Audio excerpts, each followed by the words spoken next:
A man getting bit by an alligator and he screams. Okay, quiet. Stood out towards me.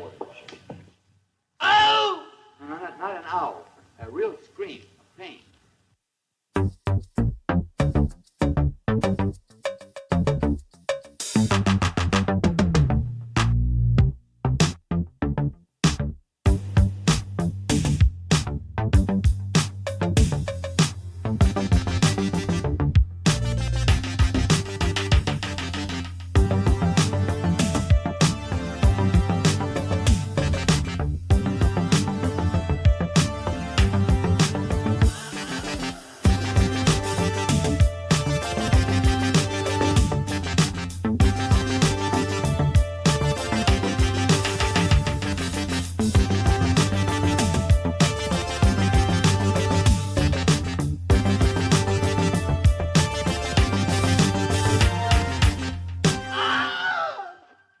We'll hit that button.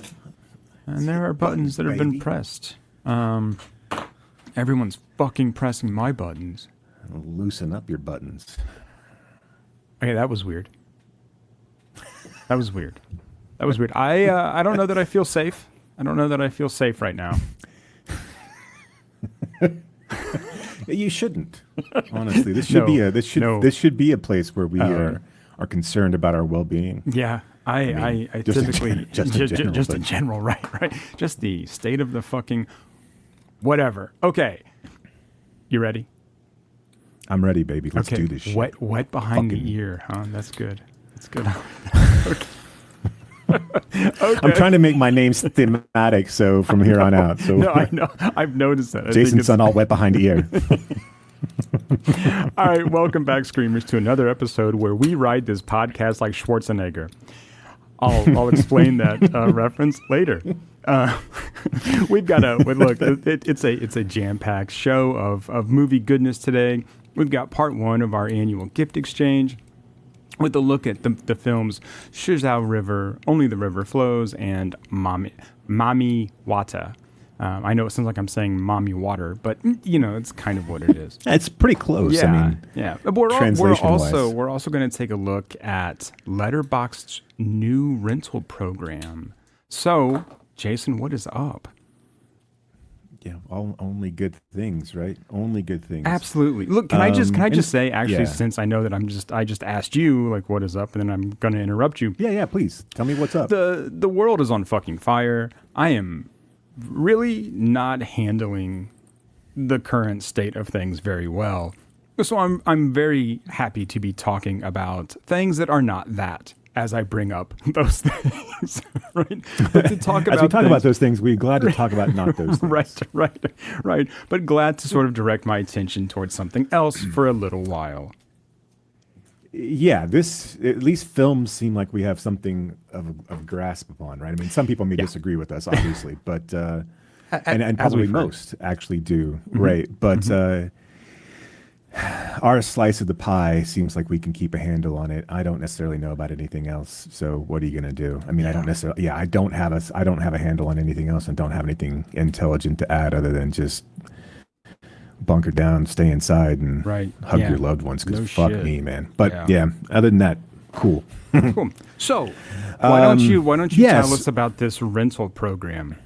Well, let's start out. Well, yeah, okay, let's do that. Now let's start that, and then I'm gonna get to that. Let's start with a good thing, I think, and then we'll go to a bad thing I'm definitely sure about, and then we'll kick into movies. Okay. And we'll talk about one movie in relation to this Letterboxd rental feature. So if you're not aware, if you're not on Letterboxd, and if you're not, I mean, that makes sense. It's just a social media site for people to know how cool you are with what movies you watch, and it's fine. To be honest, I find it more engaging than IMDb when it comes to like actual. I'm a fan of Letterboxd, and in the sense of like I feel like it's better suited for quick, quippy interactions. It's fun to follow your friends. It's fun to make lists. I feel like the lists are curated better than IMDb. Mm-hmm. I feel like IMDb had all of this good intention when it started, and then it got purchased, and like when it became a thing. I mean, IMDb is a great resource. IMDb Pro. But like once you start to try to suit yourself towards industry insiders, when Box Office Mojo got pulled in and like completely you lost all that ability unless you're on IMDb Pro to see all those those numbers. And again, as I say this every time, that I'm not going to talk about Box Office, but I do talk about Box Office. It was always fun to kind of go back and just kind of get an idea. And like now you have to pay $100, $200 a year to access it. That kind of sucks, especially when it was free for the longest time. And so I'm a fan of Letterboxd.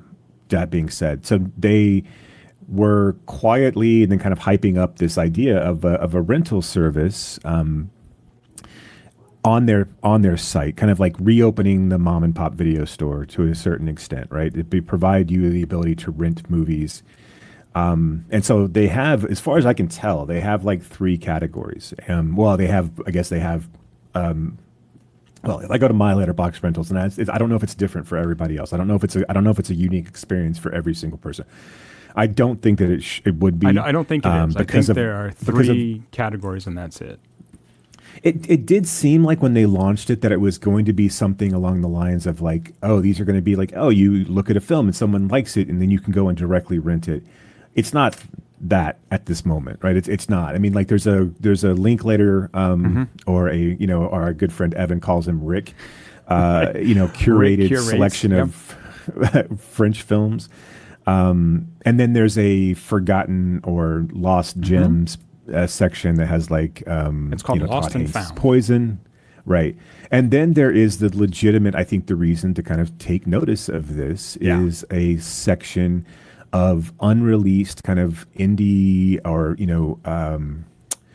festival darlings that got some notoriety but had difficulty gaining traction for whatever reason and didn't get released. So there's 4 out there now. It Ends, The Mysterious Gaze of the Flamingo, Sore Wife from the Future, and Kennedy. Yep. And so Kennedy's actually from 2023, and then the others are from 2025. And It Ends was the one that I think had the most hype around it. There's an online. He's much more famous than we are, obviously, but there's an online movie reviewer goes by name as Kit Laser. I don't necessarily agree with most of his picks, but I like him. I like his personality. He was one that was really championing this film, and I think when Letterboxd mentioned this, they actually mentioned him. So kudos to him. Not that he needs our kudos, but kudos to him for like wielding his influence in a good way. I have a couple of questions. I think this is a great idea. In lieu of studios like picking this up for like say someplace like Mubi or like, and we have seen, I would dare to say we've made friends with people at festivals, and films that we've absolutely loved, like Due West, like Party People, that, and for whatever reason, we're not, we don't necessarily know the ins and outs of trying to obtain distribution, nor do we understand like, there's difficulties, there's things you got to keep your cards close to your vest in regards to like how much you spent and like and all these other things. I do know that our good friend who made the werewolf movie here locally, they posted their film on Amazon at some point, and there was some distribution company through Amazon that just ended up like stealing hundreds of thousands of dollars from them. Right. And so that Todd Jenkins, and so like I feel like it is a nebulous place for a lot of independent filmmakers, and I feel like we want to encourage those people to continue to make films, to continue to get funding for films, and then obviously be able to pay themselves and pay their financiers back. I'm a little concerned about the online aspect of it, and I don't know what would make it better. So like if you go out there now, you can rent these films for $20, which I kind of feel like the price point is a little high for these films, and then almost immediately they're not. I just want to like jump in. They're not all $20. Yeah, sure. So like no. The curated picks are $6. The lost gems are $10. No, they're like and $4. And then the Lost and Found So Oh, then I was bouncing around. Some of them I saw Before were 10, We Vanish is 4. I think they're all kind of like various price points. Yeah, Right. so It Must Be Heaven is 10, but Before We Vanish is 4. Poison is 4. So, I mean, I think the undistributed ones are all 20. those are all 20. Yeah. And so I wonder, and they're all limited time, they're all, so they're all, they're only available for a limited time. So like, I think It Ends is only available through tomorrow, or actually January 9th. So not to give anything away when we record, and when we post, but by the time you hear this, it'll already have been gone. I don't know, obviously, like, I don't know the logistics in regards to, something like movie, something like an actual genuine streaming site versus what Letterboxd has. And I don't know if like 100,000 people all clicked on It Ends, what that would do to Letterboxd in regards to, site traffic, et cetera, right? I know that like when Shudder picked up Joe Bob, and the first time Joe Bob ever did a marathon there, it shut Shudder down. Like, I mean, like there were so many people that, because Shudder's a really relatively low price point. But I also I wonder, like, would this be better served at a price point where you could subscribe to Letterboxd and then pick up these films, rather than say, I've got to spend $80 to watch all of these films.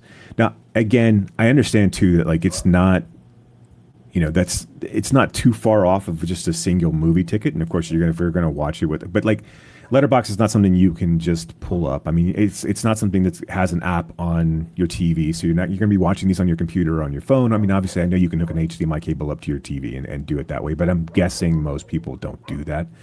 Then you can cast it to your TV. Sure, but I mean, like all these things are kind of it's still a barrier to entry here. Mm-hmm. The other thing that I'm worried about is then it opens it up to, I wonder what the benefit from a perspective of the filmmakers is. So for someone like who makes It Ends, and we'll talk about that film in just a second, but someone who makes It Ends, like obviously they're not seeing $20 every click. And to be fair, what I really wanted to know, and I looked at today at It Ends Letterboxd page, is that it has like 20,000 views, right? So that's not a significant, I mean, it's roughly around in that ballpark. That's not a significant number for something that's come out like this.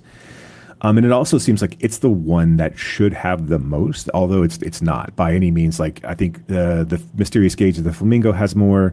I'm not sure about Sore Wife, but like It Ends I would say that it's a pretty small number of views, especially underneath that, the new moniker. And again, this could be a slow roll. It could just be the ones that were firstly selected. I'm not trying to bash anything here. I'm just questioning, like, one, how much of that $20 goes back to the filmmakers, and then, are there concerns like long term? Because almost immediately it seems like if you get picked up by Letterboxd or Rent, you almost immediately disqualify yourself to get distribution, right?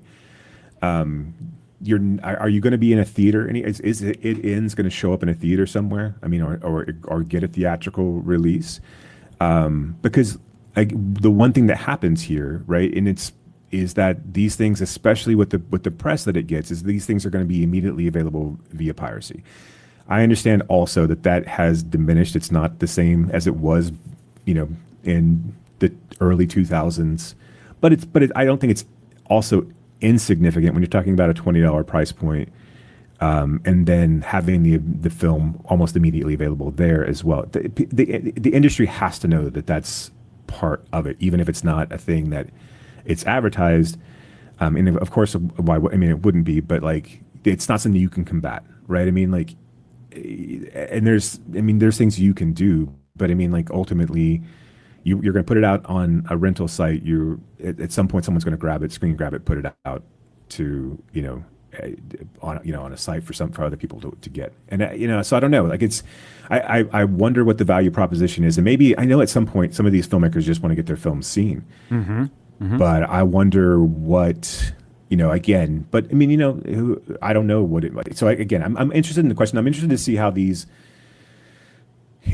how you say year 2 of this experiment do the filmmakers of It Ends or I mean, something like Kennedy makes the most sense to me, right? Because Kennedy's been available since 2023. So that being like sat on a shelf forever and not having anyone see your film, or not, outside of festivals, that to me that makes the most sense, right? If you're definitely not going to get distribution, you've been sitting on this for a while, yeah, let's get people to see it, and maybe that gets me funding for my next film, right? And if I can ramp up views, and I can get some return on my investment, and and get some money to produce the next thing, that makes the most sense to me. I wonder what the decision point for him, I wonder what the selling point that Letterboxd took to It Ends was, and then I wonder what the decision making break point was for. And this is the question. These are the questions that no one's putting out there, right? I mean, there's no articles being necessarily written about this, but it's the question that I would have if I was to interview someone from It Ends to say, all right, well, why did you guys make this decision? What are you hoping from it? And why were you willing to take the gamble of if nothing else, obviously you're going to get your film out there and people are going to see it, but outside of that, what is the next step for you guys in this sense? And yeah, I don't know. What are your thoughts? Well, a couple things. I mean, how many screens do you think It Ends would have played on had it gotten a theatrical distribution? And how long would it have been in theaters? Because I can't imagine it would have been very long. No, it would, having seen would the it have film, made more than $400,000 at the box office? Probably not. Right. Probably not. I mean, and so, yeah. I mean, that's all. Those are all good points. I mean, I don't think it plays more than. It's hard to say though. Like if we'll talk about whether or not it should be in the horror genre or not. Sure. But if it had been something along the lines of like Skinamarink or Good Boy or these other kind of and I'm not necessarily equating the themes or the type of filmmaking, but just the kind of the recent independent horror films that we've talked about and that we've kind of seen come into the marketplace. Could this have gotten a Strange Darling type of release? I don't know. It's possible with enough marketing push behind it. Now, granted, I'm sure there's somebody that runs the numbers, right, and says, and looks at this from a perspective of, all right, if we spend X, we're going to make back Y, and the numbers don't make sense. Then I get it. But I think the answer to the Strange Darling question is absolutely not. Because and this, I mean, well, I mean, it doesn't have the star power of. That's what I mean. Strange This film either, this film has nobody in it. It has no one, behind the camera, right? That is a name. It's not shot on 35 millimeter, which adds a sense of urgency to it. Right. But I mean, I think the bigger question, to kind of go back to some of your other questions, I think that at a certain point, these filmmakers are like, okay, we've done this. We want to keep going, and we're not going to sit here forever and wait for a shitty distribution deal, right? And who's to say that offers that they were getting, if they got any, weren't just straight to streamers anyway? I mean, right, so I mean, sure. how many films? So we're going to have the filmmaker from The Confession, Will Cannon, back on the show shortly, but his film. Again, The Confession, right, is hitting streaming January 16th. I don't believe that it has played at any theaters other than the festival circuit, correct? I think these are some questions we can talk to Will about to maybe get more of a perspective. But I think if the guys from Letterboxd come and say, hey, we will give you so much cash up front and a portion of the sales, I think you jump at it, right? I mean, I think you go, okay, yeah, because I think for a film like this, it's going to be one that if it's in theaters, it's not going to be there for very long. It's not going to make very much money, and it's going to hit VOD pretty quickly. So right, unless you're, I think kind of in the year of our Lord 2026. Look, we like to see films in the theater, but we're seeing box office, the draw is for only kind of a handful of types of movies, right? And a handful of directors, really. Right. And so if you're not Christopher Nolan, who's I shoot everything in IMAX, right? And so, like, I demand that everything be seen on the big screen, or as God intended on your iPhone. Then it's kind of like, what is sort of the best you can ask for? And I think, and again, I want to go back. I want to give kudos to Letterboxd for finding these films that, you know, likely aren't going to get that kind of distribution, and giving them away, or giving them a chance to be seen, you know, by a fairly wide audience. Because I find it hard to imagine that It Ends would have made $500,000 in the theaters if it was out there. And of course, they wouldn't have seen, and they wouldn't have seen all those ticket sales either. Right. Right. I mean, sure. At that point, yeah, they would have sold. They would have already gotten their whatever their investment would be. Right. All that money would have gone back to some distributor, right? At that point. Yeah. And maybe this leads to a physical media release if that's important to them, or or maybe picks up some sort of distribution. Like, and that's the other thing. Like, I was going to bring this up of like, okay, so Letterboxd's game in this, and I appreciate, again, like you said, I appreciate them picking this up, because really no one else is doing this, right? I mean, like, the only other entity you could probably say is maybe Mubi to a certain extent, right? But it's still not this thing, right? It's not right. They're just championing other small films, but again, it's not quite like this. Mubi's curation is all its own. I mean, right? It's a different sort of beast, and the kind of, I think, you know, films that it wants to champion and that it wants to put out on their site. Where I think Letterboxd has much more flexibility. Yeah.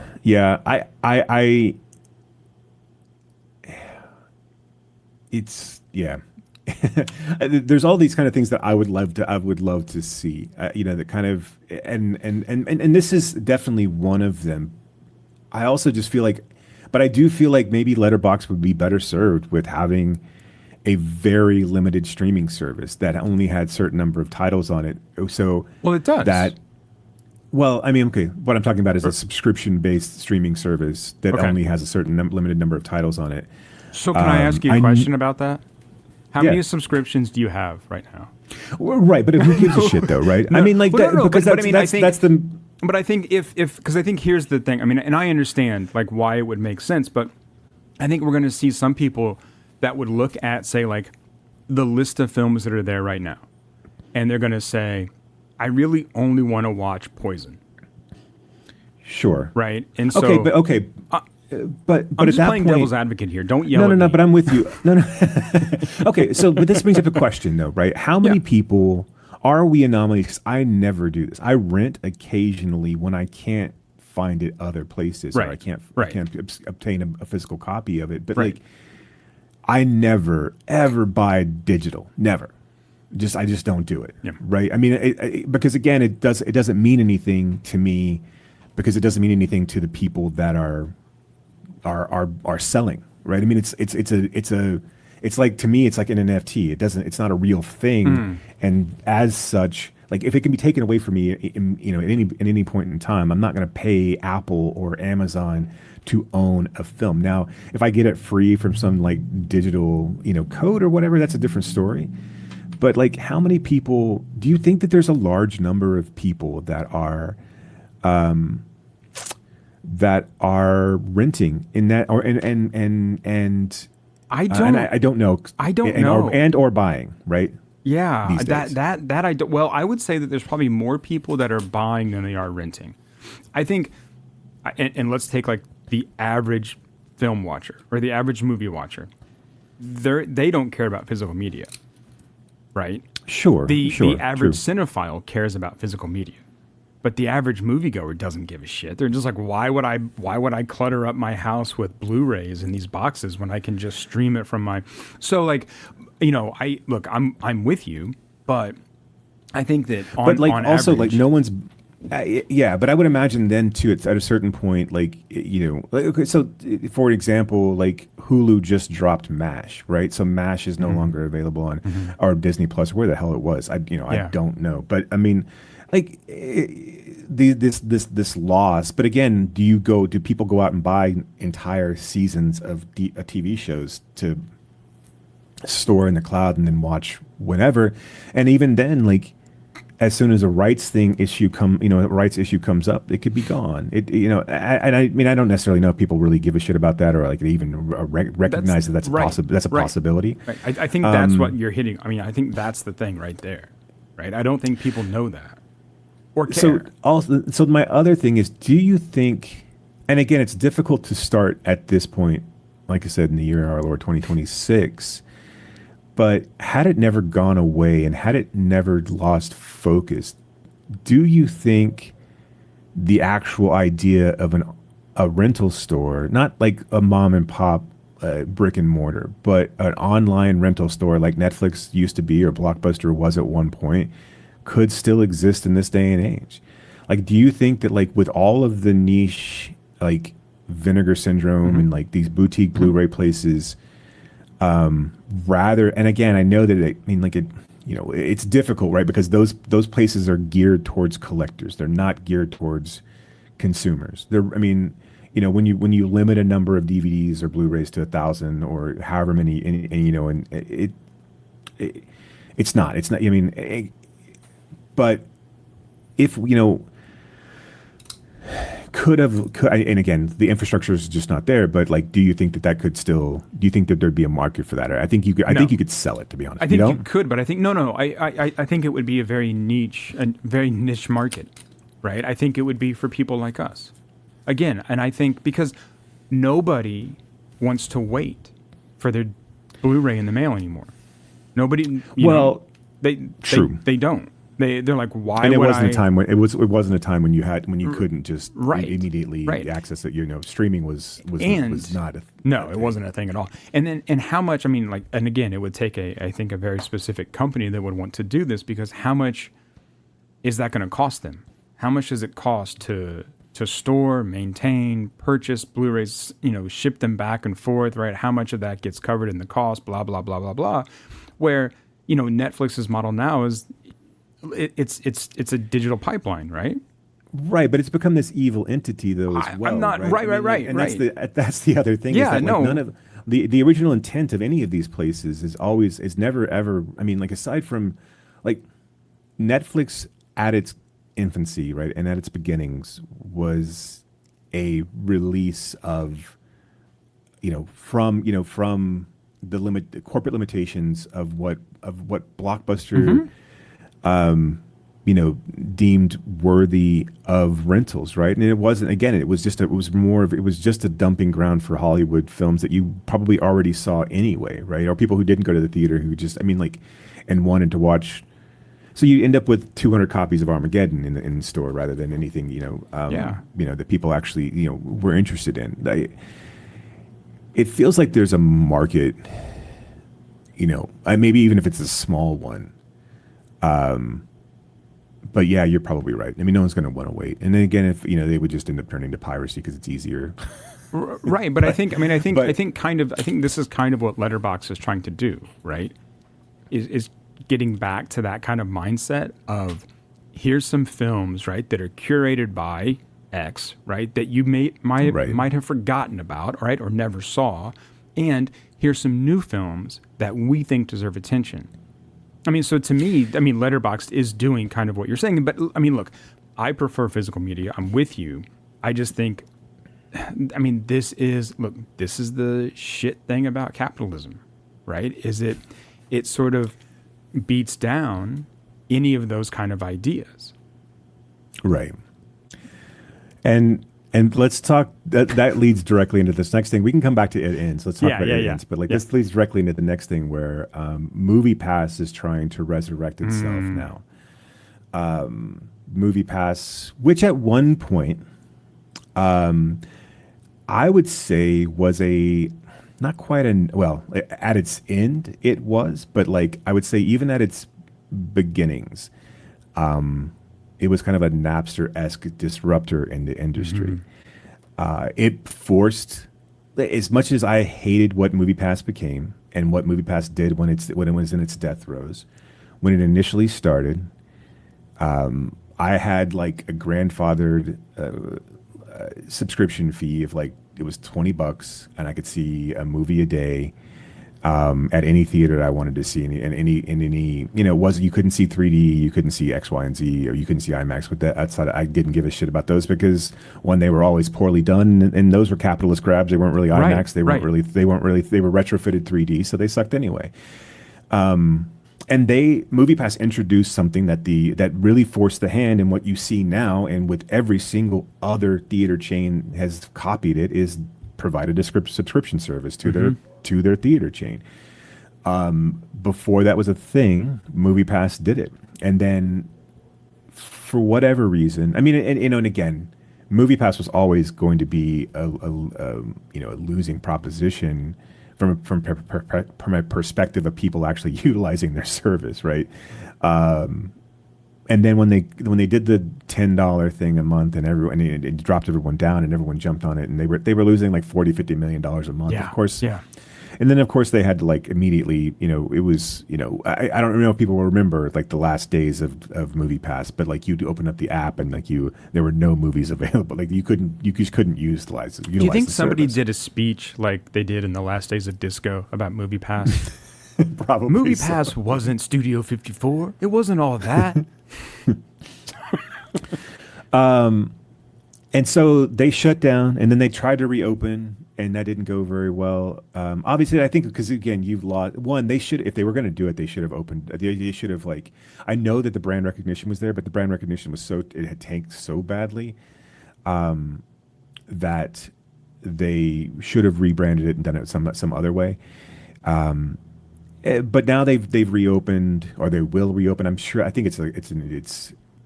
I did not check to see because I'm appalled and disgusted by this.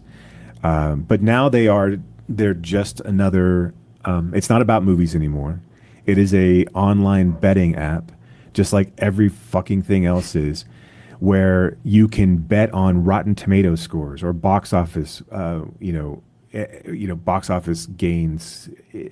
All this kind of bullshit. It is basically a sucker's game. It is a shell game for morons to go out and try to make, $1 here and $1 there. It's just like all these other apps. Not even I'm talking about, because there's a couple of them that have popped up that are not like DraftKings and the other sucker gambling bet as well, where they try to tie you into parlays. They try to get you on easy bets like, this guy's going to have more passing yards, or this guy's going to have more receptions or less. So it's an easy up, it's higher, lower bet, so there's not really any thought process in it, and you can make small micro bets.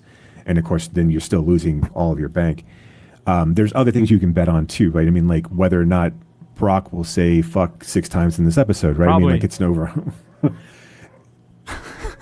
It is horrifying. I mean, like those apps have, whether you like it or not, have ruined professional sports. And you can ask any professional athlete how they feel about, of course, the ones that aren't, the whores that aren't shilling for those apps, how they actually feel about getting death threats when they miss a bet, how they have, and which will lead eventually to someone getting killed over this. It's just, and not only that, but also the lives that are ruined by gambling addiction.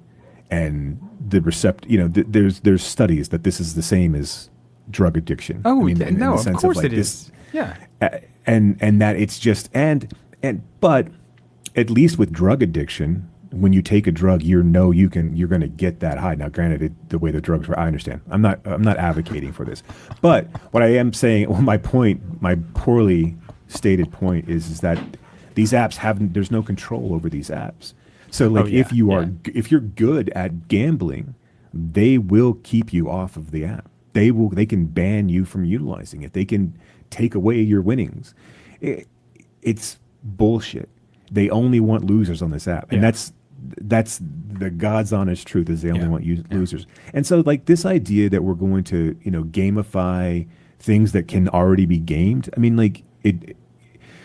And they mentioned earlier on this app this game that I used to play online called Hollywood Stock Exchange, HSX, way back. This is like late 90s, early 2000s, which was just it was a fake thing. You got a certain number of Hollywood bucks, and you bought stock in box office numbers. Basically, you bought stock in films, and that that equated to like $1 million worth of box office. So like if your stock was 86 million, then on opening weekend, if it did above that, that's basically how it worked essentially. Is that if it went over that, your stock went up. If you went, and it was just a fun little stupid little game, right? And you could buy stock in movies that hadn't come out yet and hadn't come out for a while that were in development, and like that's how you built your bank. It was a speculative game, but there was no harm, no foul, because there was no real dollars in it. And they tried to make that real. And then I think there was some legislation that came out and said you just couldn't do that. But now, but this is where we're at, right? This is where we're at in our era of capitalism, where this is how, like, I was reading articles about this, and there's just like there's no denouncing any of this. We should be coming out and saying that this is bullshit. This is ridiculous. Like, we shouldn't be encouraging people. No, because the end goal, what it is to make small. The end goal is to lose your money, right? Right. And to give money to MoviePass so you can lose these bets. Even if you win, you're talking about. You're not going to, but then you're probably going to end up winning movie tickets or things you could have just bought for a lot cheaper. And again, look, I'm not for necessarily legislation.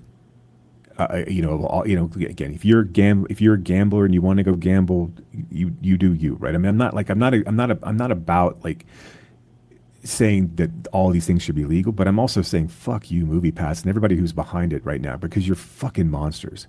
Like, if all you give a shit about is stealing money from people, congratulations. And there's plenty of other ways to already do it, but in this case, go fuck yourself. And again, like, all of it's going to lead to these death threats to athletes. It's going to lead to, the worst case scenario. The best case scenario is that it doesn't take off and then no one uses it. That's the best case scenario. The worst case scenario is that it's actually going to influence what movies get made, and that's the real shit of all of this, right? Is that, like, if this becomes popular enough where people are utilizing it, and they can see that, like, and studios can see that people will go see these types of movies based on MoviePass betting trends. We're we're already fucked anyway. But like, right. but more to the point, like, we're just speeding it up, and like I know we live in a world where is there never enough? Do we have to? And like, to what end is this? This is again, I know we're two dudes sitting in front of microphones, but like, is this what you're giving? This is what you're doing with your life. You're just trying to make a small amount of people. This is nothing other than Wolf of Wall Street shit. Right. This is taking people who don't have the money, and that's who it is, man. No, rich people don't use these apps. They don't gamble like this. You're taking people who don't have the money. You promise them wealth and riches. You give them free drugs. You give them $200 bets. Really good gamblers don't gamble this way either. Right. And if they do, right. it's sucker's for bet. fun kind of. It's not. Yeah. Right. Yeah. Right. Yeah. And to the people who do this, the people that use DraftKings is like, you put a $5 parlay every weekend on a wild card and maybe make $100 or whatever. Like, if you on the off chance, or if you can afford to lose it, fine. I don't have any problem with people going to casinos. or playing the lottery. I truly don't. But what I have a problem with is that we have these. And again, to be fair, MoviePass hasn't really rolled this out yet. They haven't. I don't know what kind of promises they're making. I just know that this is predatory, right? This is the same thing if I had a relative who was going to be like, hey, I figured out this really cool way to make money. I sell drugs to people. They get addicted to it, and then they have to keep coming back because they can't stop. They want to buy more. Like, you advertising to people that they can actually win money, and then you still being able to manipulate the back end and how they can do it. Go fuck yourself, man. If it was a fair game. If you were straight up and said, "Hey," but it's not. It's never a fair game. But again, gambling is never of course a fair not. game. And the Rotten Tomato thing too. Like, all these pieces. Like, it's fucking, it's disgusting, and like, it just goes to add to the trash heap fire that MoviePass ultimately became. And again, this other thing that was kind of a good thing, getting people back into the theaters. That theaters, if they had a champion back in 2014, they probably could have made some money off of it, together. But they didn't, and it ended up blowing up. But and whatever, man. It's one of those things that's it feels like it was one thing for it to be in sports because it was already kind of always a part of sports, and now that we're betting on how many, I don't even know. Like, I know that there's other apps out there. I just don't go out to them because I don't really care ultimately. But like, if you can bet on, how many traffic tickets get, assigned in Fort Worth or whatever. Yeah, fuck that. I mean, like, you're just appealing to people who are desperate. Yeah. Or who have a problem. Yeah. Because otherwise there's no rush there, right? There's, I mean, the box office, and one, like, how dumb do you have to be to realize that can be manipulated? Like, I mean, like, that easily by studio reporting. It's just like the lottery. It's just like, it's this idea of that if I buy a $1 ticket and I get $1 back, the lottery counts that as a win, and it goes into the winning odds. That is just me. I moved my hand a little bit. Mm-hmm, that's it. Mm-hmm. That's not a win. I mean, unless I guess fighting off carpal tunnel as a win. But I mean, anyway, that is a win. Let's talk about It Ends. Can you give us this? Can you give us the IMDb synopsis of It Ends? I can. I did not have that one pulled up though. But yeah, give me just a second. And I will give you the IMDb. 4 people on a road. They drive a bunch and they realize that they can't. Why is it not? Oh, there it is. Okay. I got it. Friends on a late-night food run become trapped on an infinite highway with otherworldly terrors lurking beyond. Confined in their Jeep Cherokee, they must decide whether to accept their fate or attempt escape. It's just a really long 86-minute commercial for Jeep Cherokee. Right. That's it. Like, why? I don't know why they had to say that. Like, I didn't think they were on a food run. I thought they were going back. Like, he was picking them up from college. I didn't necessarily know that they were on a food run. Well, they were helping. IMDb can be wrong. They were helping someone pack, right? Right. To like move, or I don't know. But I know I was confused about the food run too, because I was like, where were they going? I mean, it seemed like they were. If they were going on a food run, they really seemed to go past a lot of places they could have eaten. Right, until they got onto the road of no return. That doesn't look, end. Even though it does. I mean, look, I think the concept of this film is kind of interesting, right? And I think, kind of showing people stuck together, watching them kind of like one by one sort of break down, right, or lose hope or lose faith or whatever, and sort of seeing how they deal with each other. But then kind of this idea of like, is this ever going to end, or how long do we keep going to see what we can find out? I mean, I think, these are kind of interesting questions in terms of, existential ideology, but also I think like, afterlife and faith ideology, right? I mean, like, what's waiting for us, and is this it? Like this infinite loop. Right. I don't...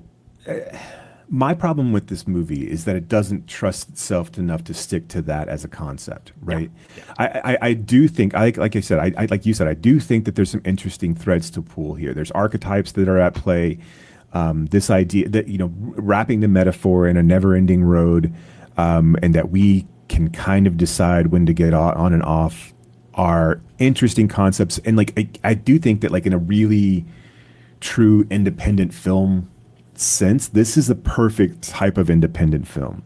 It's easy to make, right? You don't have to have a lot of budget. You can just drive. You can just drive and film. You can use just anybody's car. Yeah. Right, and film for people who are good. I mean, I think the four actors in this are solid. In fact, I really like the female, and I hadn't even picked up earlier, and I can't remember now. But I think she's Akira really Jackson. solid. I think Akira, and then Noah is the other. Like, her friend is Noah. I think those people are. I think those are the two standouts. I don't think the other two are bad by any means.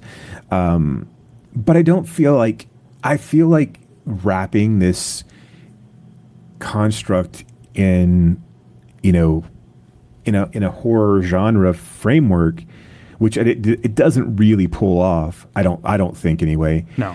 I think it's kind of a cheat, and I think it feels like one of those things of like, well, we're gonna do this, and like the easiest way for us to get distribution or noticed is to put this underneath a horror, under a horror umbrella, and I think that belies everything that they're really trying to do, because then you're programming the audience to try to figure this out, right? And then you miss the metaphor until it's too late to truly pull it in. I think this will resonate with a lot of people. But again, I think the idea of like having it ends scream at you on the screen, having the idea of like zombies out in the field coming to rush the car, and then I don't even think like a lot of the interactions that they have within the car. And this is, to be fair, like it would be hard to pull off existential like discussion. Or just an experiment, right? Over 86 minutes and not miss the mark on a few things. It's probably, you're probably gonna, but I will say like it never really trusts itself to kind of like just let it sit and like let your audience figure this out, right? Because I think some of the things that it does well, it does really well. I think the conversations the guys have, the characters have. I think like I said, I think the archetypes work well. I think the types of people they have in each of the roles are kind of representing the different existential like decisions that people make throughout their lives. But again, like I don't think like the whole idea of like, oh, we hit 1,000,000 miles and then it's this. Like, I don't really love that aspect of it. I don't.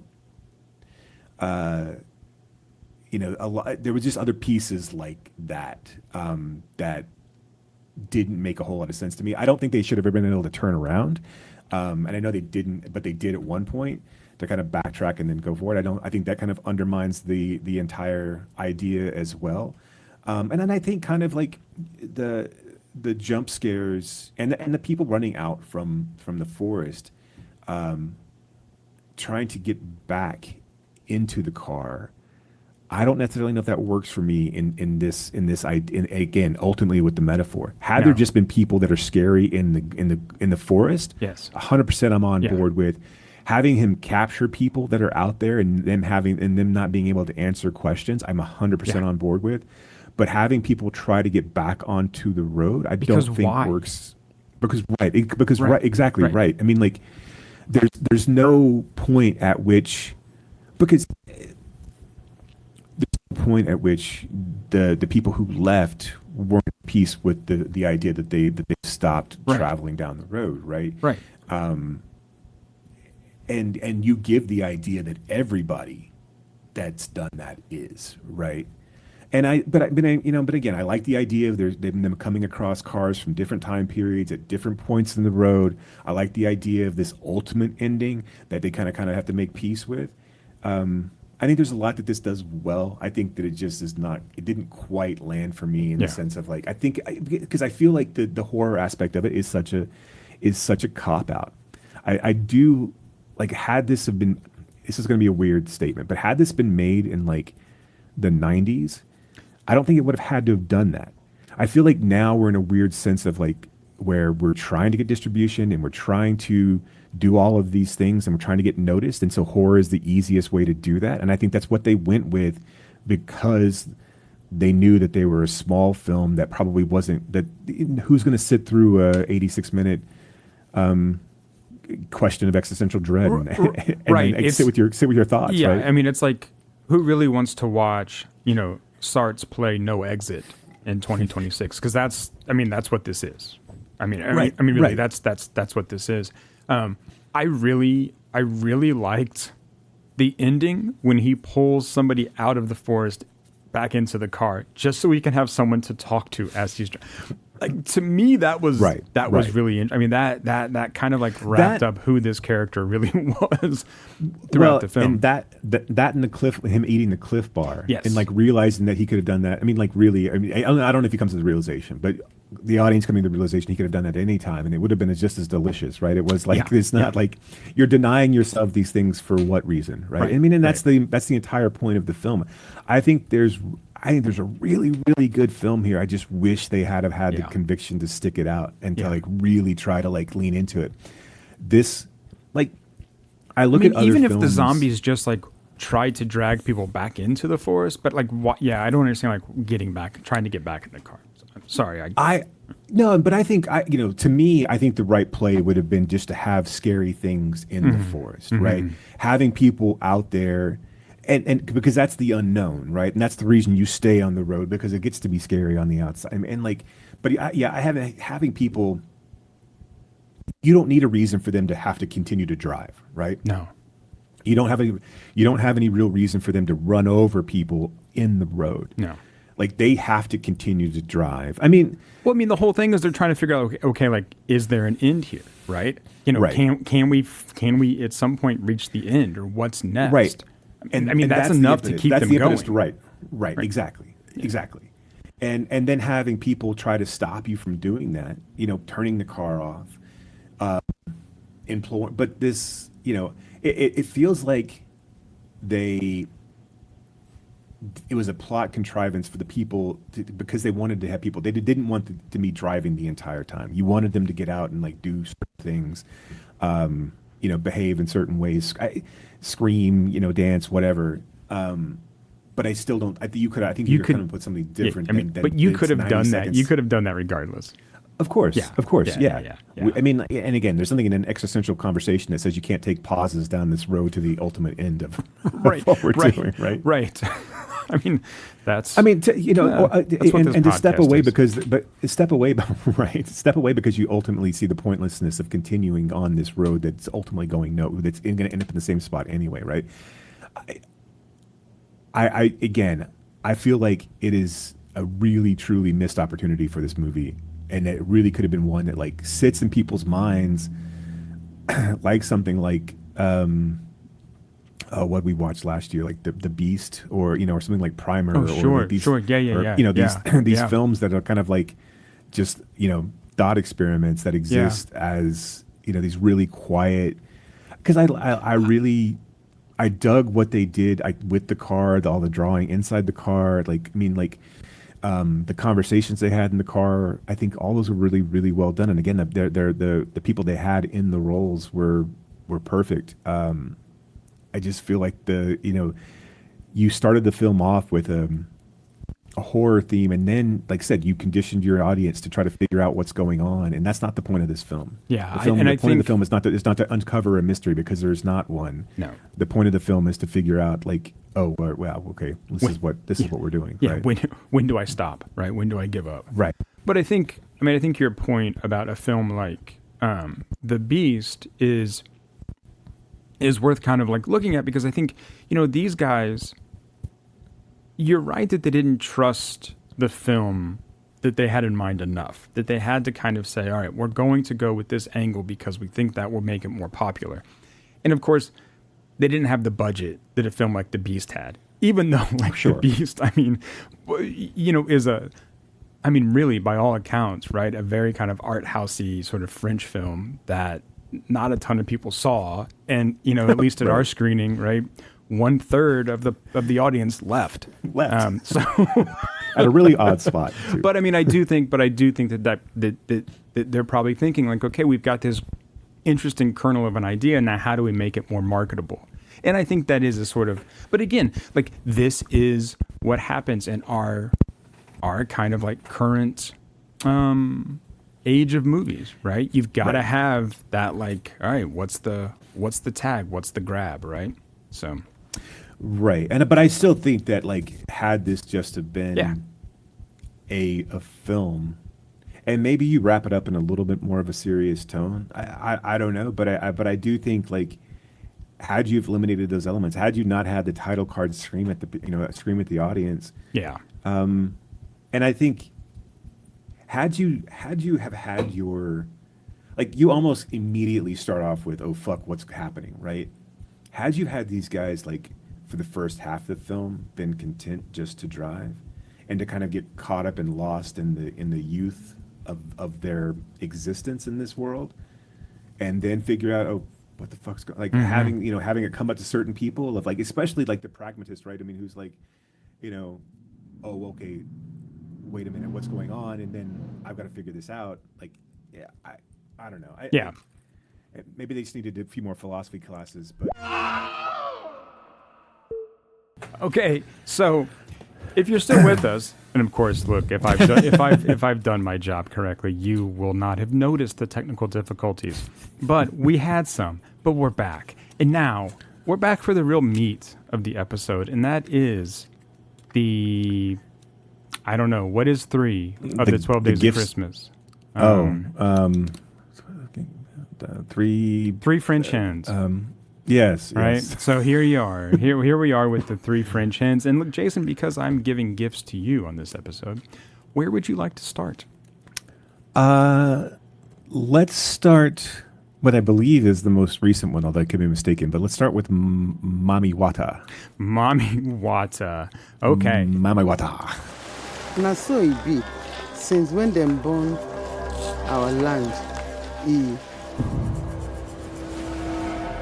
you be Mami Wata Peking.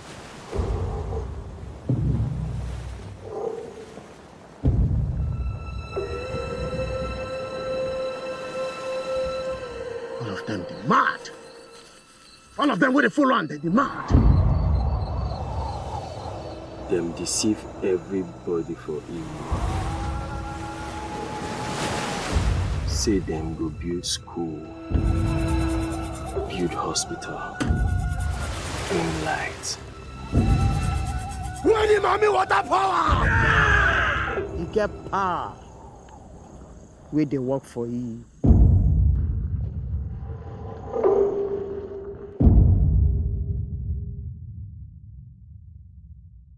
When the harmony in a village is threatened by outside elements, 2 sisters must fight to save their people and restore the glory of a mermaid goddess to the land. So, before I jump in to ask you what you thought of this film, this film screened at the 2023 Sundance Festival, and this was when Sundance was still selling kind of online at-home tickets for a reasonable price and not trying to extort us with their prices that they are now. And this is one of the films that I was able to screen along with All Dirt Road's Taste of Salt, which made for a fantastic kind of double feature. So what did you think of this? One, obviously the visuals are amazing. Like, and we don't get any West African folk tales at all, but I mean, like, you just don't see films coming out of Nigeria. I know that there is a film industry, but like I was pretty blown away by this. I think just from a perspective of like filmmaking prowess. Yeah. I do, honestly, I think that the story itself is somewhat pedestrian, and if you just kind of strip away all of the trappings of the film. But I would say that, that's maybe a little harsh. Yeah, I was going to say I'll fight you on that. Well, I comparing it to something like Becoming a Guinea Fowl or Sure. I do feel. I think, well, let me put it this way: any sort of folktale story, I think, is going to be slight in its, they're all kind of going to be.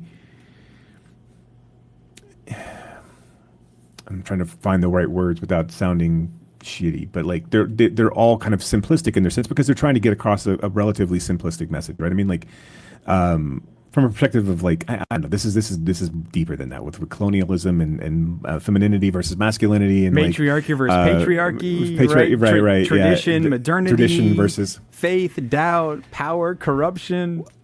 So maybe what I'm trying to say is that I think the filmmaking itself overpowers the story a little bit, and I think, and so to that extent, like watching this, seeing how beautiful and amazing it looks just on film, on screen, and then and knowing that like the limitations of the budget and then how that they were able to like utilize the black and white to really kind of demonstrate the beauty of these people, in Nigeria. Like, it's just, I mean, I think that to in and of itself is a crazy accomplishment. It's so gorgeous. It's such a gorgeous film. I feel like I get lost a little bit in the storyline, especially as it starts to wrap up. I don't really, the one thing that was like, and then maybe I just need to watch it again, but the one thing that really kind of like shook me, that I couldn't, like, shook is wrong, but like that like kind of jarred me in a bit, was like Jasper's ultimate like fate, and the incident surrounding it. I don't know, I'm trying to like dance around it, like where they pull down his pants and it turns out that he's been castrated. He's been castrated. Yeah. I'm not sure I quite caught exactly what they were going for there, but outside of that, I think the performances are, especially from the main leads, are pretty amazing. I think the way that he's able to film and the images that he's able to evoke are like it reminded me a lot of like American History X, without trying to be as pompous as the black and white slow motion sequences that American History X was doing. And of course, it obviously reminded me of Sin City in a way, but obviously not that cartoony and like overly top violence. But I mean, like he was able to capture that sort of like visual flair, but take it up a notch. I think is just, I mean, like, I think you're going to walk away from this film just thinking that how striking it is to just to witness. I would love to get this in front of a crowd of people on a bigger screen and watch this, because watching it on a computer screen is one thing, but like when we saw 8.5 on a large screen, it does kind of, there are sequences that just feel like this needs to be blown up and seen on the biggest screen you can possibly watch it on. Yep. I mean, this is just ultra high contrast, black and white. I mean, right, the shots at night are just pitch black, but the way, and I mean, I think this is, the technical prowess here is so good, because look, I'm not a lighting engineer, right? But I can imagine how difficult it was to light the people in those scenes, right? So that they stand out against that black background of the night itself, right? And also, like, when they shoot it in the daytime, you have like the whites just blowing out. I mean, look, it is so gorgeous, and he does that so well. I think, to your Jasper point, I think Jasper is meant to sort of stand in for this like ultimate male, right? I mean, this certain kind of heightened masculinity. And then, of course, he's shown to be, at least in the eyes of the other men, not that at all, right? Where he is literally and figuratively then impotent, and then is just dispatched with like that immediately, right? Immediately, right? And so that's just kind of like his ultimate sort of come down as just this sort of like straw man figure that's just knocked over. Like, he was all bluster and all sort of, I've got a 72-inch chest, but not really. Right. So, but I love this story. I think it's doing a lot. I think it's trying to sort of show, I think it's using this village of Igi as kind of like and not that I'm an expert on like African history, but it's kind of a stand-in with the continent of Africa itself, in that this idea of it's facing cultural shifts, and it's dealing with like these existential crises, sort of, post the idea of colonialism, which we're still so, these countries are all too often still dominated by these other larger powers. And so you see this in this village of, trying to hold on to these sort of old traditional beliefs, but then like, what does that lead to? It leads to the lack of hospitals and schools and electricity. But of course, like, the fear is, well, if you bring that in, like, what else are we bringing in with it? And like, well, Mama Effie always says, like, that's Western stuff. That's like Western meaning like European. So it's and I think that's one of the like big kind of push and pulls, right, of this film. And then, Priska, the one daughter who, brings in the doctor and then sneakily like gets the doctor to give everybody inoculations. I mean, she also is sort of unsure of what she believes in terms of that kind of old faith or, modernity. Right. And I think, also the false promise of a lot of these things as well, which, the promise of roads and hospitals and schools, but only really what you get are guns and violence, right? Right. And just a power shift that doesn't serve anybody. It's just the same thing with a different name. Right. Yeah. And it's an interesting conundrum that this film doesn't really provide any answers for. Really, I mean, ultimately, you end up with Mama Wata, the trust being put back into the people, right? I mean, I think it's put back into Priska as well, right? This Right. figure who seems to be pragmatic, right? Who seems to be kind of choosing this kind of like middle path of, okay, I want to believe in this, but I also want, right, electricity in schools and hospitals, right? We need these things, but I can still believe in this kind of old water goddess.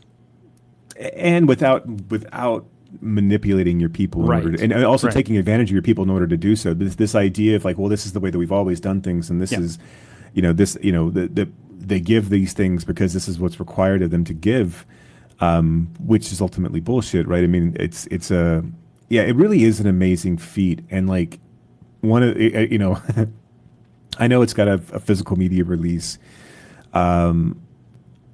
But it's interesting. Like, I don't know how you get this movie in front of more people, to be honest. I mean, like, it asks a lot, right? But I think it's so visually striking that and so intriguing and like I think it's really accessible. I mean, like, from a perspective of, like I said, the stories. I mean, like, you don't feel like you're missing too much because you're not steeped in African history or Nigerian history, or you're tied into this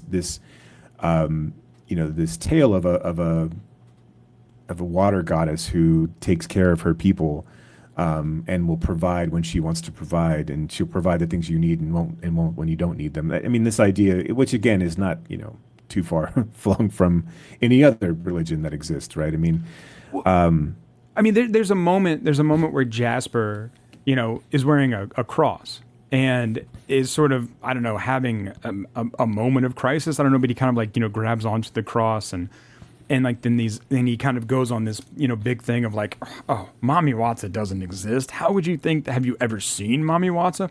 And of course, you just want to look at this guy and go, so what you're telling me is all of the gods that have existed throughout history, yours is the only real one? Right? Like that's the only real one? Look, and again, not to sort of denigrate Christianity any more than we already do, but that's the idea, right? It's just like, wait a minute. The only real God is this God. All the other ones don't exist, right? So you've seen this God. Well, no, but I know he's real. So it's again, like, it's just replacing, one thing with something else. And, weirdly enough, this film that sort of, I think despises to a certain extent, like Western ideas, this film does have that kind of Enlightenment idea built into it, where it's like replacing one religion with this other religion of technology and guns. Right.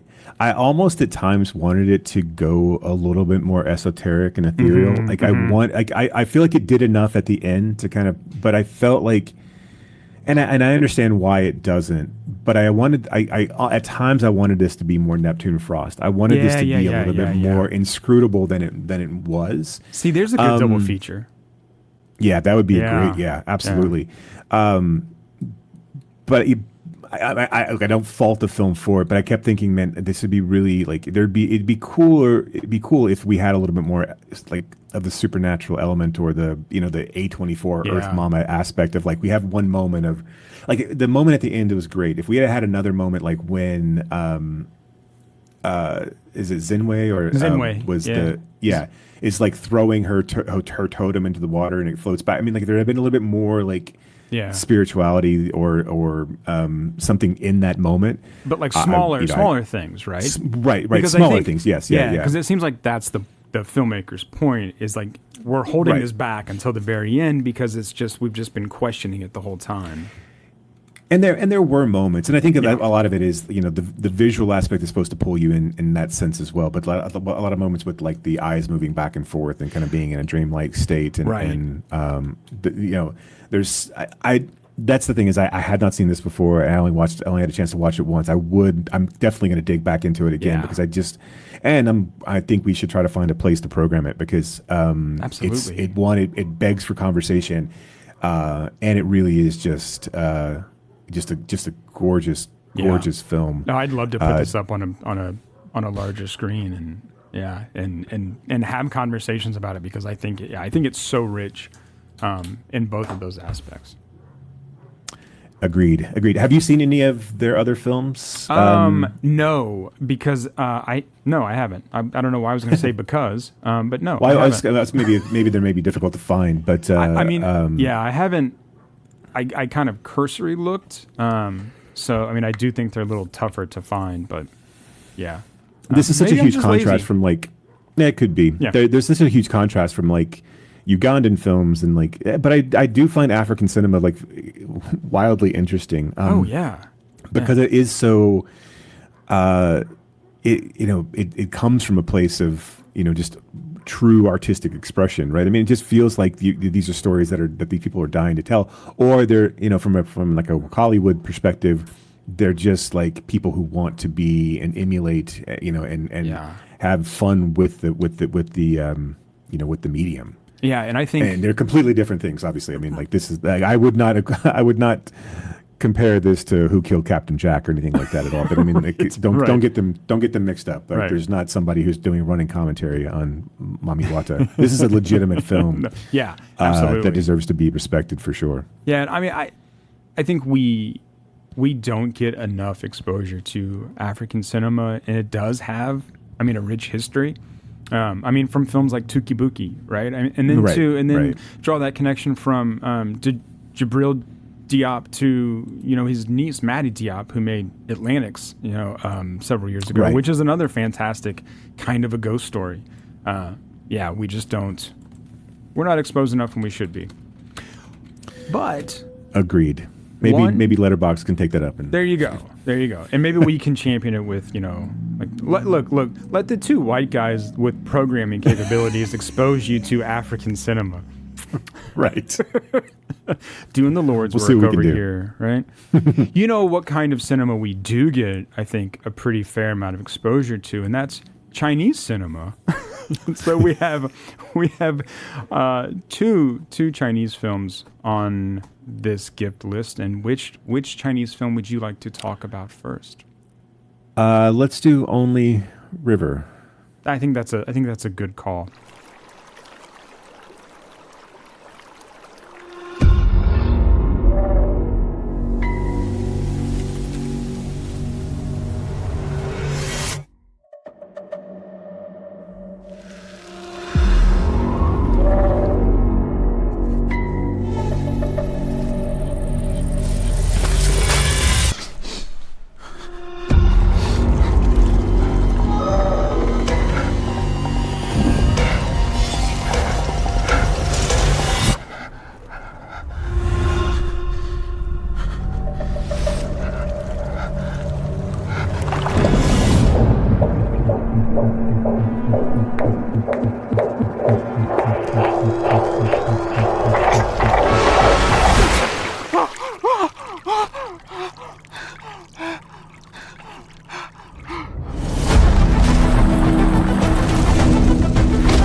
Police investigates a series of murders in a riverside town in rural China in the 1990s. An arrest is made quickly. Clues push the policeman to dive deeper into the hidden behavior of the locals. That's a weird kind of summary, but I love. It really is. But this is a weird kind of film to summarize, though, too. It's so weird, right? But I mean, I do think that like this film does so many things. Like that, and it's only the river flows. So like, yeah. I was. I'm sorry. Yes. Only the river flows. But I mean, I this film does so much that I like when in a film like this, where we've got this kind of procedural, right? And it's this like whodunit, but of course, then there's so much more under the surface that just kind of keeps going and going and going. I mean, we've got the obvious kind of, all the townsfolk have secrets, and that's like one thing that's under the surface, and then it just keeps going down farther, and even into like, China's like one child policy, is sort of like always there as well. I mean, I don't know how you feel, but I dig this film like a lot. Yeah, I kept thinking Strange Darling in this case because again, like not because of anything that Strange Darling does other than advertise that it was on 35 millimeter, but I think like, and that it actually didn't add to anything other than Giovanni Ribisi's like swollen head. Yeah, but whereas this shot on 16 millimeter, but it's a 2023 film, it feels Fincher-esque in a sense, and not to blow too much smoke up Fincher's butt either, but like it feels of the 90s. It has this like gritty tone until it doesn't. But like it's as visually striking as Mami Wata is, like the one thing that Only the River Flows does is it utilizes that medium to really kind of pull you back into this sense of like this era of the 1990s. So it feels like a film that was really could have come from 30 years earlier. It has all of those trappings, in addition to being like really funny and like dark, and then just like kind of turns on a dime at a certain point, and that really truly like keeps you guessing, because as much as that like all of the innocents start to die, or the innocents, not sense but scent, that start to die. It's hard to say. It's hard to enunciate that well on out loud. But like once the innocent people start to die, I still never expected any of them who died to die the moment that they did die. Like I know, and like it's such a bold move to really not ever kind of reveal truly in a police procedural what happens or what's going on, or the motive for anything. Right. I mean, like, I'm not wrong, right? There is like no real motive, is there? Okay. No, just people. Yeah. I mean, like, I'm just Grandma 4 dies. Granny 4. I just love that. Granny 4. Yeah. And what's so, it's so like, again, this is kind of where I do feel like I feel like I need a little bit more, because this is not your typical like, this is not your typical Chinese film in the sense of like you're not getting and we won't get this with Suzhou River either, but like this idea of like a beautiful China, right? Or this like technologically advanced China. We are in provincial China in a small town with small town people doing small town things. In a factory. And a police, right. And a police force that has no real interest in being police. Right. They're more interested in ping pong and where their new offices are going to be. Which I think one of the things that this film does that's so brilliant is putting and making this almost like a stage play, especially the procedural pieces of it. So the police office moves from a dingy kind of set of offices over across the street to a shut down theater, and they put all of their this entire organization on the stage, and we watch it from from the audience perspective, obviously who we are, but it makes it look like it's all just a production, which I think ultimately is what this thing is telling us that it is, right? It does that like there's no real,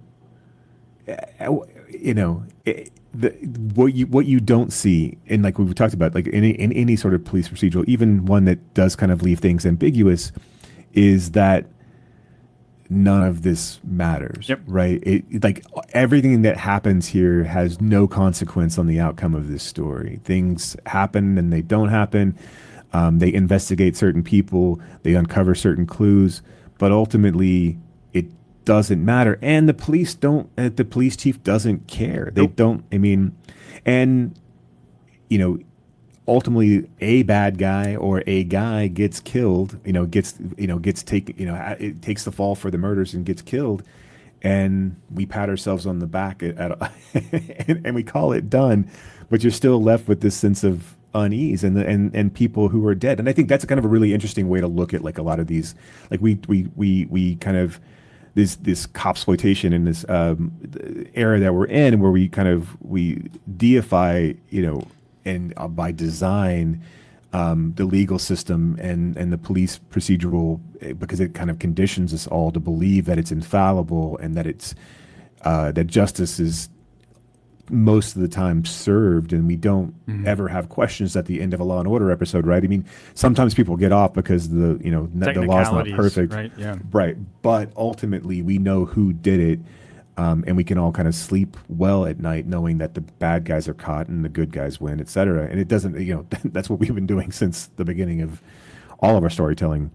But in this case, like, we don't ever. I don't think I can name another police procedural or a police movie where you just like, yes, the crime is quote unquote solved, but it's not. And, people have committed suicide and you don't really know why.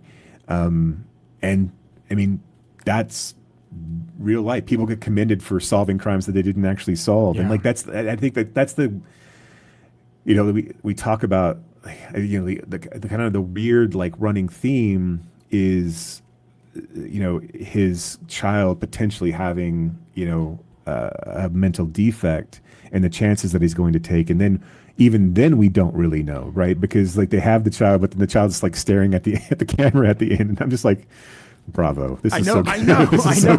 Like that ending is just, you're just like, what the, yeah. like what do I do with this? Right. It's so, but the hairdresser's death I find so heartbreaking. It's just so heartbreaking. Right. And because he comes up to the police chief's office and he's like, I want to thank you. He gives him this like banner, this gift.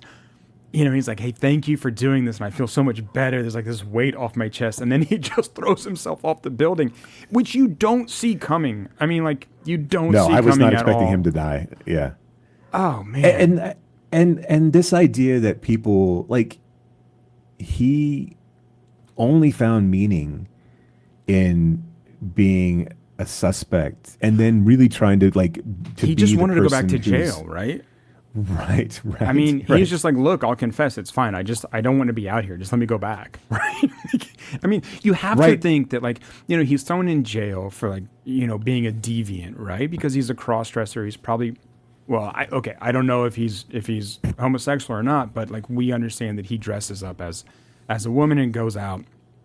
And he had been arrested for that before and had been put in jail for that, like, before. And you get the idea, he's just like, I just want to go back where I don't have to pretend, right? I don't have to be out here and sort of like deal with this kind of shame, right? Or like always being a suspect. So just take me away. It's fine. It's cool. I've been here before. It's fine. Don't worry about it. I know where it ends. Yeah. And then the fact that he was going to continue to have to live that life and it's just like, jumps. I can't do it.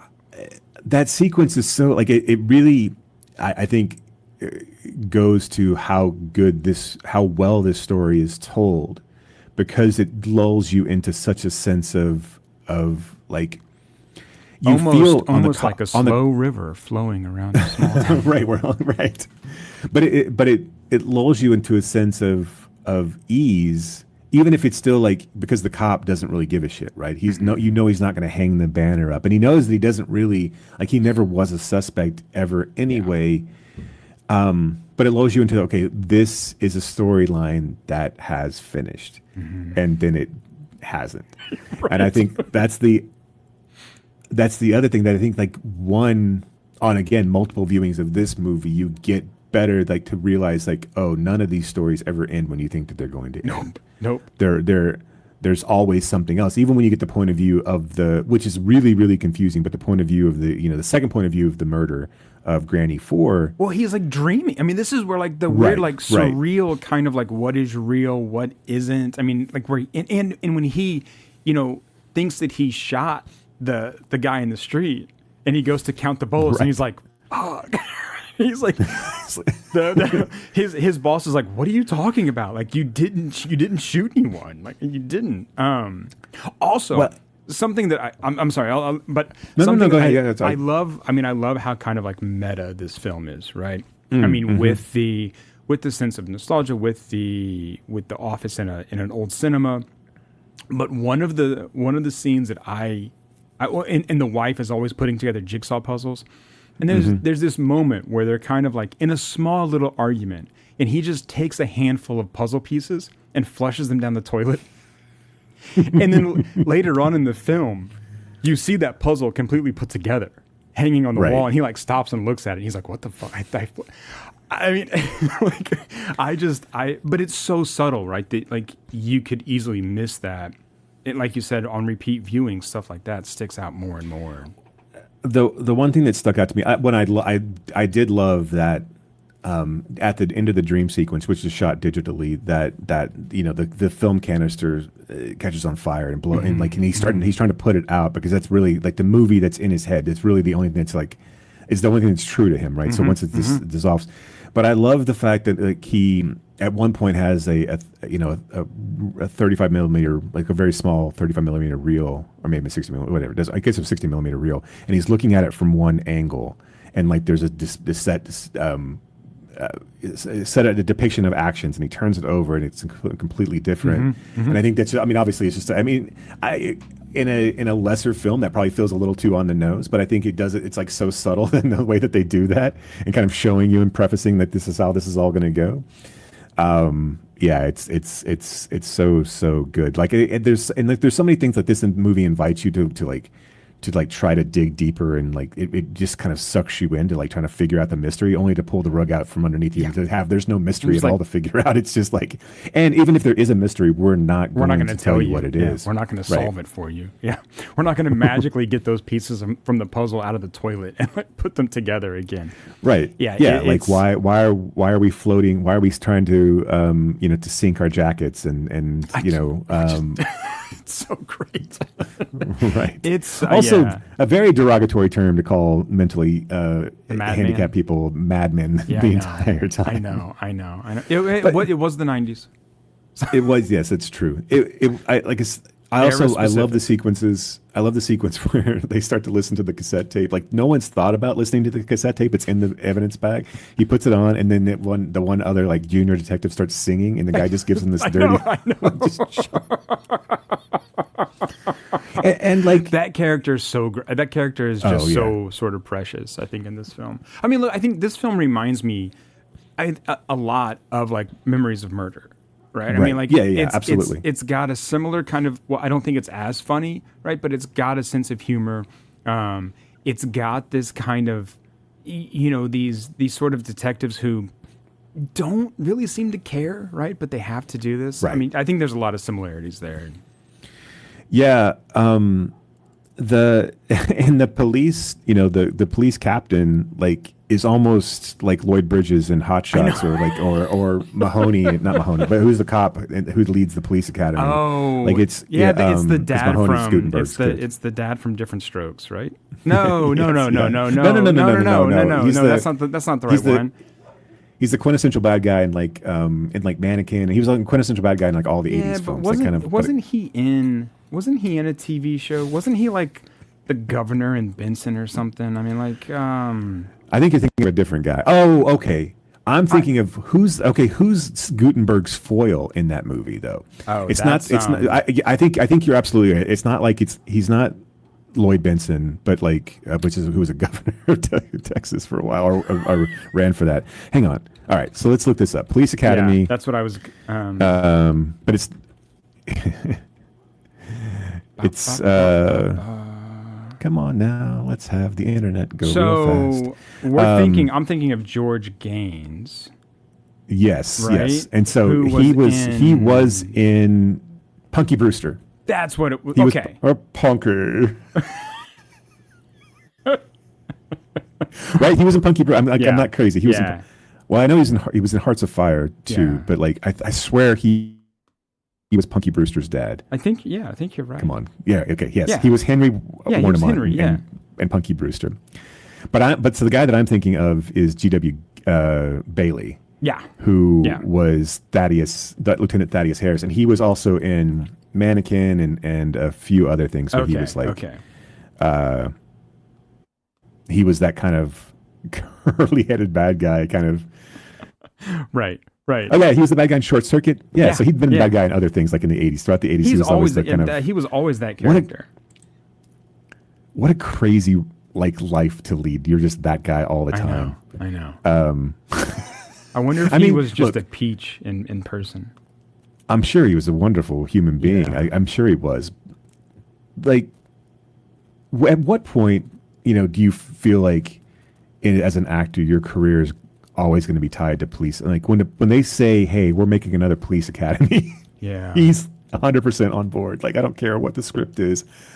I'm gonna do another police academy because they'll probably pay well. I was gonna say, yeah, I would.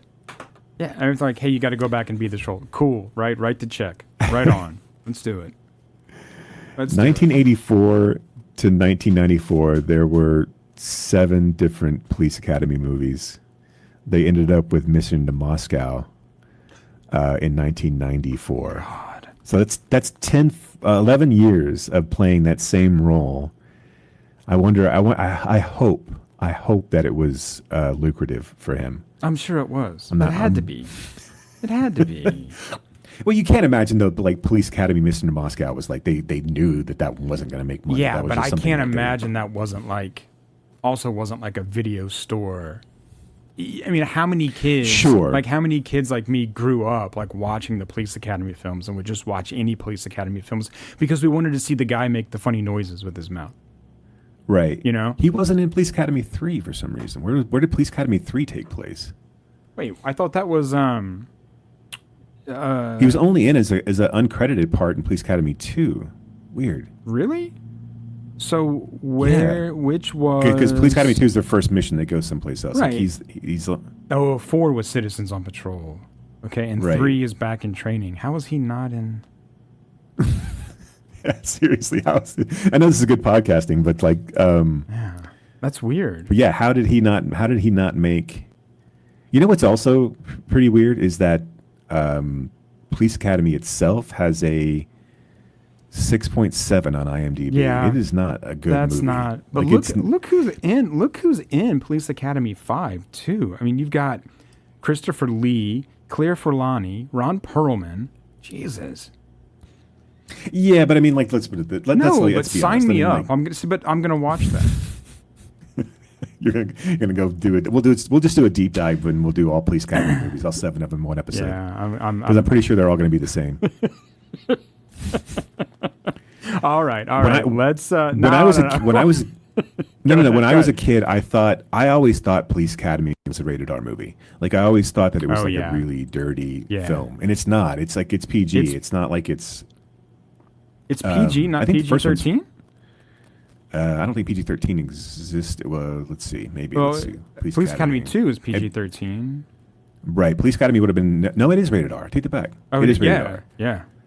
It's still a pretty light R for R, though. Yeah. I mean, oh, wait, and Kim Cattrall's in that. She's in a lot of them. Yeah. God. There's a whole bit... There's a whole... like, Sharon Stone's in 4, I think. Oh, wow. Yeah, so, like, this was a... relatively, I think it was probably a training ground for a lot of folks. I got a Police Academy underneath my belt. Then I know I've really made it.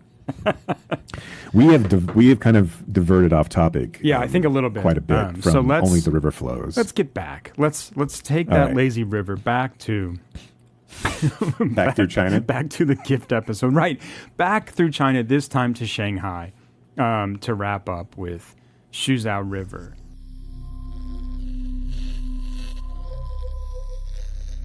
如果有一天我走了，你会像马达那样找我吗？会啊。会一直找吗？会啊。你撒谎。他说就是住在附近的一个疯子，每天都骑一辆旧的摩托车经过我的阳台，说他一直在找他以前爱过的一个女孩。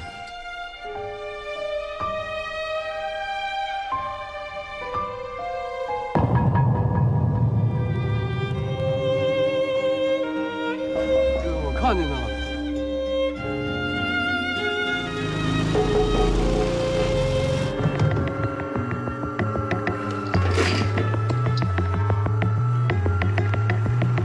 你让我爸出多少钱换我45万。我真便宜！去哪儿？我要是跳下去了，我会变成一条美人鱼来找你的。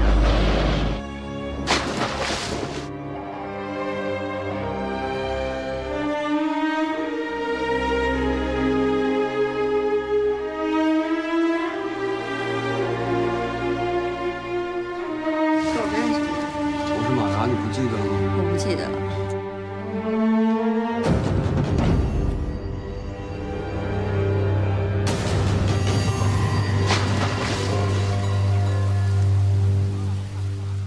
After getting out of prison, small-time crook Mardar stumbles upon a woman who looks exactly like his long-lost lover. Okay. What did you think of this one? Look, I love this movie. I do. I love everything it's doing. I really like this director. So yeah. Great, good episode. No, I'll see you later. This was my right. Yes. This was my favorite of the three. By some good margin. I think that this one knows exactly what it's doing. It is a quick, like 82 minutes. The leads are so compelling. Mei Mei is so compelling. I mean, obviously Mei Mei, Mondan is like one just gorgeous, but like also just she's so fucking good.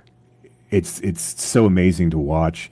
The transformation, like in a small film like that, because when she's playing Mudan, I mean, you think she's just a little kid, right? I mean, right, yeah, yeah. And then when she switches to play Mimi, I mean, she's whatever. She's definitely not.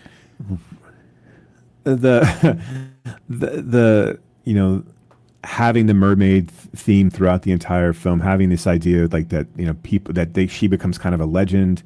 The way that the film circles back on itself, the way that it's about, love and loss and what that means.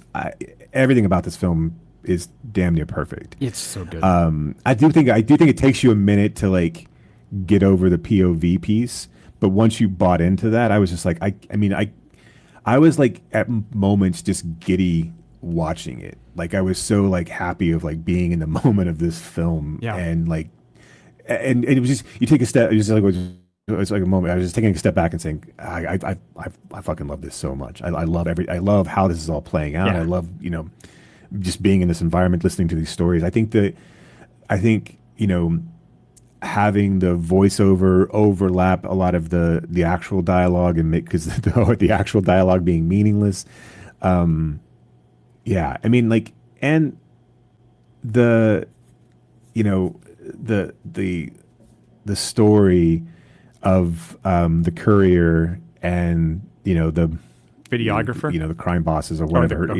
Well, not only that, but I mean, like, but I mean of Mondan's. I'm not saying that right, but her father kind of shuffling her off every time that he gets a new. I think that whole story of like him buying a bike and that was and him kind of falling in love with like driving all over the city and like being able to watch people and then getting involved with this girl and kind of falling in love with her.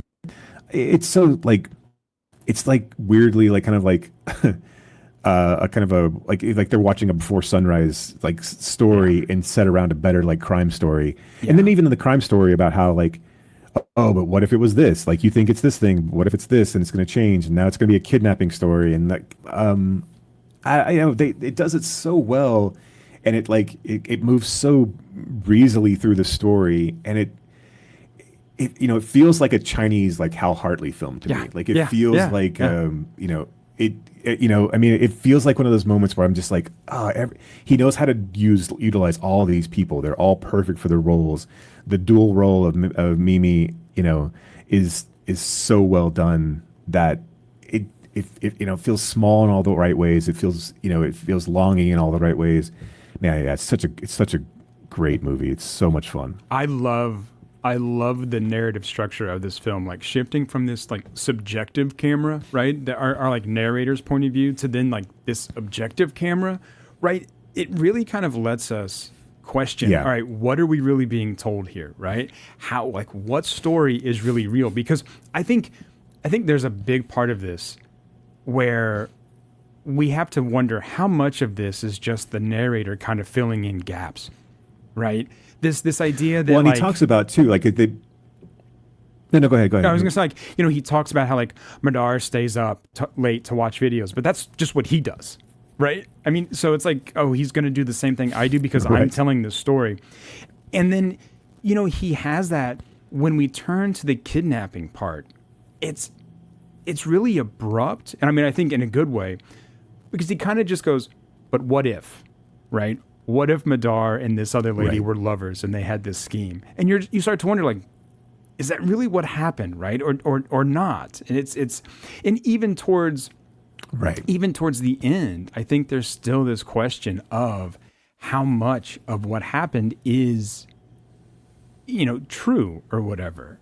I don't know. I just think the kind of ambiguity and I think that I maybe just want there to be more ambiguity, because I mean that's part of what this film is sort of questioning the idea of memory and story, right? And memory and illusion and narrative, et cetera, et cetera. Right, because it's all wrapped. I mean, because the ultimate wrapping is how much do you love me? Right. I mean, that's the ultimate story, right? Is that it's not? I mean, we're telling ourselves this kind of grand love story that may or may not have happened. In order to question our lovers to see, like, all right, like, what ends would you go? For would you me? look for me like Madar? If present. Right, and at the beginning, our narrator says, we drift down the river, and I could tell you that I saw a mermaid, but I'd be lying. Yeah, and I mean, I think that kind of sets us up, right? I mean, if we have that theme, but also you don't know, like and I love the idea of after Mondan leaps, and the other people had seen her too. Like they never find her body, and they say that other people have seen. So I like this idea of this is not the only love story that's being told. Right. Along this river, right? It's that other people are using this story, or having forming their own versions of this. And most of them are probably lying to themselves. And I love that aspect of it as well. I think it's so well crafted that, and again, it does kind of keep you guessing to is the story that's being told the actual story of the narrator? Is this what really happened to them? And now we're just trying to wrap it up in a piece of where we're just trying to make it a little bit more palatable for the audience, where we're not criminals and we're not we didn't go through a kidnapping, and we're just people that we're different people than we were in the main story now, and we still love one another. We still want to search for one another. We still and I mean and this idea of I'm gonna continue to look, and it's, or maybe I'm not, right. I'm gonna wait for the next story to come. Well, in this, I mean, I think you can't watch this film and not think about, well, for me, Vertigo, right? I think kind of most obviously, and then some of Wong Kar-wai's films, Days of Being Wild. But what I mean, one of the most interesting parts about this film to me is the ending and how distraught Mimi is, and she seems distraught about the reality of her doppelganger, right? There really was, at least in the story that we're watching, there really was a Mudan, right? And the fact that she's now dead, and so there was another her out there, and what does it mean that she's not out there anymore, right? How does that affect Mimi, because she seems just destroyed over that, and then she leaves this note for our narrator saying, if you love me, come find me, which in Vertigo, right, Jimmy Stewart tries to change the woman into the other woman, and this is almost like Mimi trying to turn the narrator into Madar, right, at the end. I just think, where'd you go, Mimi? I love you, Mimi. I'll keep looking for you. Wear the green dress. Are you in Fort Worth? That's an unexpected place for Mimi to be. Well, it is the no one gets this. No one. This is the stupidest thing that we do. It is among multiple stupid things, right? And anyway, I mean, this film it's so good, and a really great addition put out by Radiance. Radiance, seriously, hit us up. I don't know how many times I have to tag you, but this is a great, the special features are great. The essays in here are really cool. But you got to get yourself a region-free Blu-ray player. So So watch it. Sorry. Yeah. It's But not yeah, that no, hard. really. Figure it out, It's not. people. It's not. You'll be fine. It's not. Come on, sheeple. They've got you locked into region A only. I don't know. Kidding. I'm kidding. Yeah, look, I mean, this director, Lu Ye or Ye Lao, I'm sorry, right, is one of these directors who's kind of like constantly in trouble with the government. He is, and I didn't know this. Right. I'm not an expert here, but he's part of what gets called like the sixth generation of Chinese filmmakers. And so a lot of it is sort of post-Tiananmen issues, right? Kind of, realistic films sort of portraying kind of the more urban and gritty social realism is what I meant to say, kind of aspects of, of this new China, right? Or China post 1990-ish. So he's an interesting and filmmaker. this is definitely not going on the tourism board. No.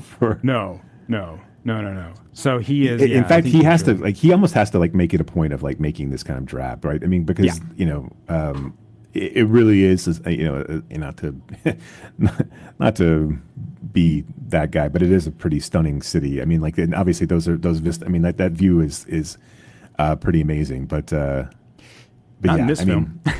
Not in this. Not movie. in this film. Yeah. So what do we have? Good choices. Yeah, thank you. I'm glad you enjoyed them. I do think the theme worked well.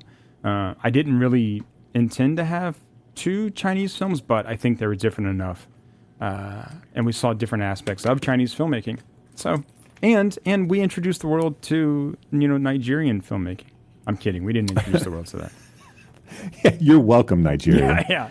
Yeah. Also, the film, Mami Wata was filmed in the rural villages of Benin. So you're welcome, Benin, as well. Right, exactly. So if tourism kicks up by one or two people, know who to thank. So on this film, on this podcast, we have talked about Mami Wata. We have mentioned Nigeria and Benin, and we have also talked about The Woman King, which was took place in Benin. So again.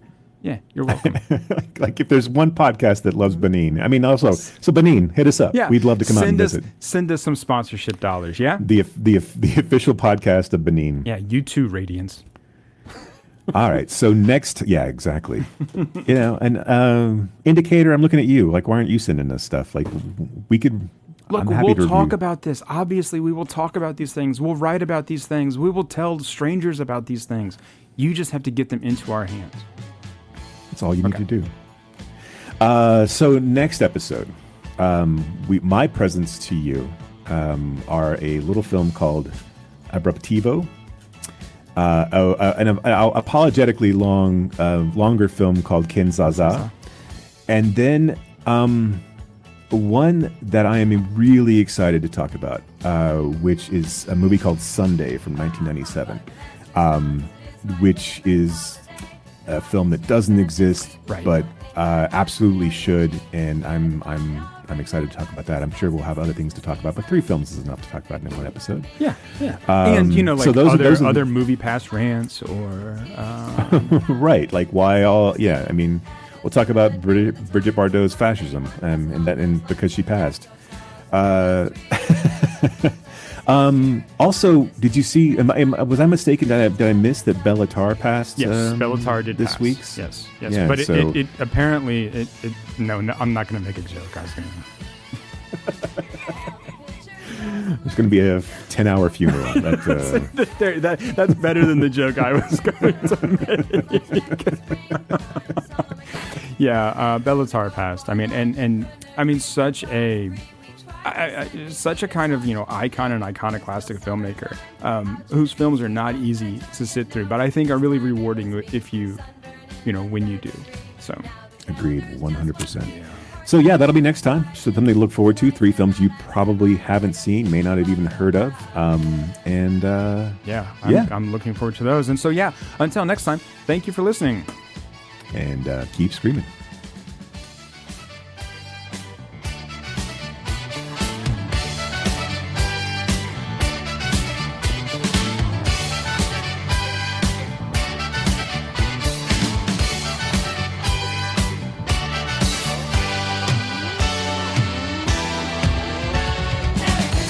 Merry Christmas, but I think I'll miss this one this year.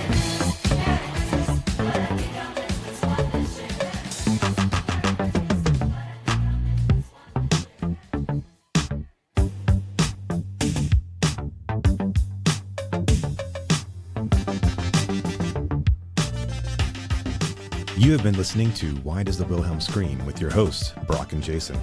If you liked today's episode, do us a favor and rate, review, and subscribe in whatever application you use to consume podcasts these days. You can reach us by visiting whydoesthewilhelmscream.com. If you are in the DFW area, we would love to see you at a Fort Worth Film Club event. You can learn more about those and find a full schedule at fortworthfilmclub.com. And you can learn about my foundation and how we are trying to foster the next generation of film lovers at realhousefoundation.org. That's REEL housefoundation.org.